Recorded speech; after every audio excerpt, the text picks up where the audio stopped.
নমস্কার। কোলাঘাটের নাট্যমোদী এবং সংস্কৃতি প্রেমী মানুষদের কাছে আমরা বিশেষভাবে আবেদন রাখছি এবং ঘোষণাও রাখছি।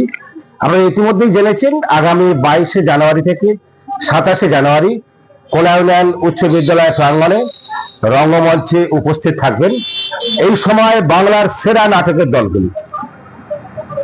এর আগের বছরও আপনারা দেখেছেন, এই বছর বিশেষ করে আমরা নাট্যমোদীদের কাছে এই বার্তা দিতে চাই, শুধু সেরা নাট্য দলগুলি নয়, এই সময়ের উদীয়মান অভিনেতা এবং অভিনেত্রী যাদেরকে আমরা চলচ্চিত্রে দেখেছি, বিভিন্ন সিরিয়ালে দেখেছি, তাই এইরকম খ্যাতনামা এবং প্রতিভাবান উদীয়মান অভিনেতা অভিনেত্রীরা আসবেন।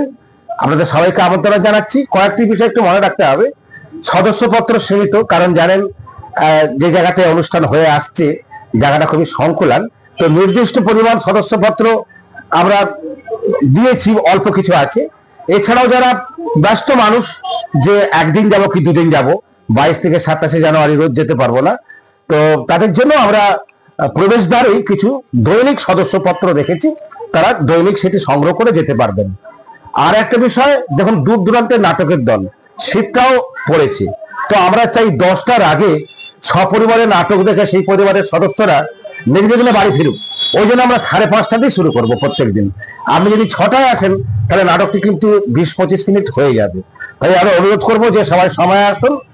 একাগ্র নাটক সমিতির পক্ষ থেকে দুজনদা আছেন, প্রায় 30 বছরের সম্পাদক, এবং এখন যিনি অন্যতম কর্ণধার সেনাপতি সঞ্জয় মুখার্জি, এছাড়াও সুদীপ চক্রবর্তী, চুনিলাল পাল, গণেশ মাইতি, অমিয় চন্দ্র, অমিতাভ সরকার, আরো যারা আছেন সবার নাম এখন নিতে পারছি না, সময় চলে যাবে, বিরক্তির কারণ হবে আপনাদের।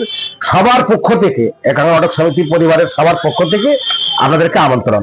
আর যারা সদস্যপত্র সংগ্রহ করবেন, আপনারা কোলাঘাট সংকেত ক্লাব থেকে অথবা স্কুল মোড়, river view diagnostic centre, new river view, ওখান থেকে নিতে পারেন, বা আমাদের কর্মীরা, নাট্য সংগ্রামী কি বলবো সৈনিকরা, তারা দাঁড়ে দাঁড়ে পৌঁছেছে। আপনারা আহ্বানে সারাদিন আসুন, আমরা উৎসাহ পাবো এবং নাট্য চর্চায় কোলাঘাট সমৃদ্ধ হবে। সবাইকে নাট্য সংগ্রামী অভিনন্দন। দেখা হবে 22 থেকে 27শে জানুয়ারি কোলা ইউনিয়ন উচ্চ বিদ্যালয় বিনয় ভূষণ চক্রবর্তী নাট্যমঞ্চে।